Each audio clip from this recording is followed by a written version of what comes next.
She's unhinged, psychologically defective. Pero nung pumupunta kayo dating Pangulong Duterte, nakikita niyo siya, nakakausap niyo siya. In fact, binabastos niya si Digong nung araw. Pakitang tao na lang yung pumupunta siya sa The Hague. Nung araw yan, bastos yan, binabastos niya yung tatay niya. Kaya kung bisa natatawa na lang ako Pag nakikita mo. Oo. Yung mga nakikita natin ngayon, lagi siyang nandoon. In fact, yung tatay niya, gusto siyang maging Pangulo. Dahil galit siya sa tatay niya, Vice President na lang tinakbo niya. Kung anong gusto ng tatay niya, sinusuway niya. Nung araw pa, publicly, pinahihiya niya yung tatay niya. Kaya, sasabihin, pupunta niya sa The Hague.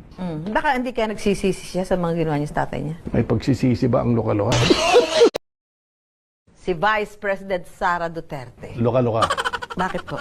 Kita mo naman yung kanyang asa. Nung sabi niya, papatayin daw niya na parang may tama ito sa ulo She's unhinged, psychologically defective. Pero nung pumupunta kayo dating Pangulong Duterte, nakikita niyo siya, nakakausap niyo siya. In fact, binabastos niya si Digong nung araw. Pakitang tao na lang yung pumupunta siya sa The Hague. Nung araw yan, bastos yan, binabastos niya yung tatay niya. Kaya kung bisa natatawa na lang ako Pag nakikita mo. Oo. Yung mga nakikita natin ngayon, lagi siyang nandoon. In fact, yung tatay niya, gusto siyang maging Pangulo. Dahil galit siya sa tatay niya, Vice President na lang tinakbo niya. Kung anong gusto ng tatay niya, sinusuway niya. Nung araw pa, publicly, pinahihiya niya yung tatay niya. Kaya, sasabihin, pupunta niya sa The Hague.